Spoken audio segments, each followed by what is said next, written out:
Hello viewers, Nellai to Chennai all in one Tamil YouTube சேனலுக்கு உங்களை எல்லாரையும் வரவேற்கிறேன்.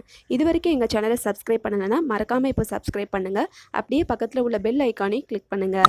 அப்போ தான் நாங்கள் போடுற வீடியோஸ்லாம் உங்களை வந்து சேரும். வாங்க இன்றைக்கி வீடியோக்குள்ளே போகலாம். இன்றைக்கி நாம் டேஸ்டியான புளியோதரை எப்படி பண்ணலாம் அப்படிங்கிறத பற்றி தாங்க பார்க்க போகிறோம். ஐயர் வீட்டு புளியோதரை கேள்விப்பட்டிருக்கீங்களா? அதை விட இந்த புளியோதரை செம டேஸ்ட்டாக இருக்கும். இது கண்டிப்பாக ட்ரை பண்ணி பார்த்துட்டு எப்படி இருந்ததுன்னு சொல்லுங்கள். வாங்க இன்றைக்கி வீடியோக்குள்ளே போகலாம். ஃபஸ்ட்டு புளி கரைசல் தான் ரெடி பண்ணணும். அதுக்கு நான் இந்த அளவுக்கு தேவையான புளி நான் இந்த அளவுக்கு எடுத்திருக்கேன். இதை எடுத்துகிட்டு நீங்கள் நல்லா ஊற வச்சுக்கோங்க.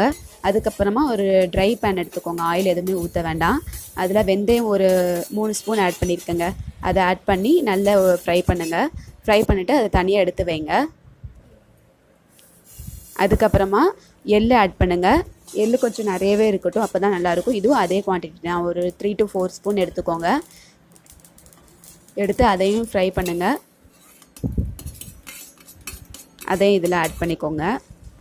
அதுக்கப்புறமா ரெட் சில்லி ஒரு 10 சில்லி எடுத்துருக்கோங்க. 10 சில்லி எடுத்துக்கோங்க. அதுக்கப்புறமா கட்டி பெருங்காயம் ஒரு 4லேருந்து 5 எடுத்துக்கலாம். பெருங்காயம் ஸ்மெல் இதில் நல்லா இருக்கணும், அப்போ தான் நல்லாயிருக்கும். அதையும் வறுத்துட்டு நீங்கள் தனியாக எடுத்து வைங்க. இது எல்லாமே நீங்கள் மிக்ஸில் போட்டு கொஞ்சம் கொருன்னே மிக்ஸ் பண்ணி எடுத்துகிட்டு வைங்க. அடுத்து நாம் ஒரு பேனில் தாளித்து எடுத்துடலாம். நல்லெண்ணெய் ஊற்றிக்கோங்க. கடுகு போட்டுட்டு ரெட் சில்லி இதில் ஒரு 2 சில்லி ஆட் பண்ணிவிட்டு அதுக்கப்புறமா கருவேப்பிலை ஆட் பண்ணிக்கோங்க. இதை தனியாக எடுத்து வைங்க. இதை நீங்கள் நல்லெண்ணெயில் ஆட் பண்ணி மட்டும்தாங்க செய்யணும். புளி கரைசலும் நல்லெண்ணெயில் மட்டும்தான் செய்யணும். அப்போ தான் இது ரொம்ப டேஸ்ட்டாக இருக்கும்.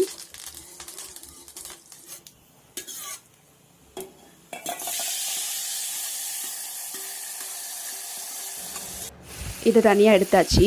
இப்போ நாம் இதே பேனில் நீங்கள் கரைச்சி வச்சுருக்கீங்களா புளி கரைசல் இதில் ஆட் பண்ணிக்கோங்க. சிலர் ரொம்ப கட்டியாக ரெடி பண்ணி வைப்பாங்க. நான் அது கொஞ்சம் தனியாகவே ரெடி பண்ணியிருக்கேங்க. இது எப்படி வத்த விட தான் போகிறோம், அதனால் இது அப்படியே இருக்கட்டும். இப்போ இதில் ஊற்றிட்டு இதில் நாம் ஒரு 2 ஸ்பூன் மஞ்சள் தூள் ஆட் பண்ணிக்கோங்க. அதுக்கப்புறமா தேவையான அளவு உப்பு ஆட் பண்ணிக்கோங்க.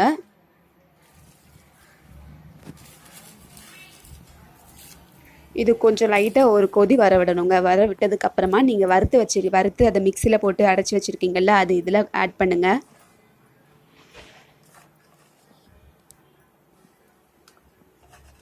ஆட் பண்ணதுக்கப்புறமா அது கீழே அடிப்பிடிச்சிடாமல் இருக்கிறதுக்கு நல்லா கிளறி விட்டுக்கோங்க. கிளறி விட்டுட்டு நல்லா கொதி வர விடுங்க.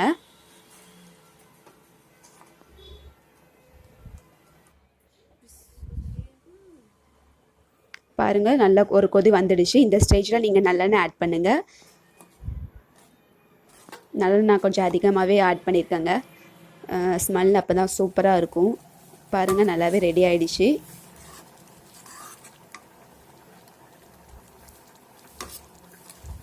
பாருங்கள், நல்லா வற்றி வந்துடுச்சு. எண்ணெய்லாம் தனியாகவே பிரிஞ்சு வந்துடுச்சு. இந்த ஸ்டேஜில் நீங்கள் ஸ்டவ் ஆஃப் பண்ணிடலாம். அரிசி வந்து புழுங்கல் அரிசி, பச்சரிசி ரெண்டுலேயும் எதுனாலும் நம்ம எடுத்துக்கலாம். நான் இன்றைக்கி புழுங்கல் அரிசி தாங்க ரெடி பண்ணியிருக்கேன். இந்த ஸ்டேஜில் எடுத்துக்கோங்க, ரொம்ப கொலன்னு ஆயிராமல். அதில் நாம் இந்த ரெடி பண்ணி வச்சுருக்கோம்ல அந்த புளியோதரை மிக்ஸ் இதில் ஆட் பண்ணி கிளறி விட்டால் டேஸ்டியான புளியோதரை ரெடி ஆயிரும்.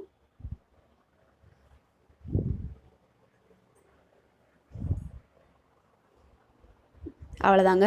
இப்போ நான் இதில் கடலைப்பருப்பு கொஞ்சமாக ஃப்ரை பண்ணி அதை ஆட் பண்ண போகிறேன். இது நீங்கள் மிக்ஸியில் அந்த புளியோதரை மிக்ஸ்லேயே ஆட் பண்ணிங்கன்னா ஒரு 2 நாள் வச்சு சாப்பிடும்போது அது நல்லா இருக்காது.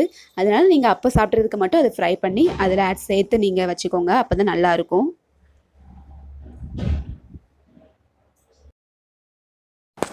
அவ்வளோதாங்க, செம டேஸ்டியான புளியோதரை ரெடி ஆகிடுச்சு. இது ஐயர் வீட்டு புளியோதரையை விட செம டேஸ்ட்டாக இருக்கும்.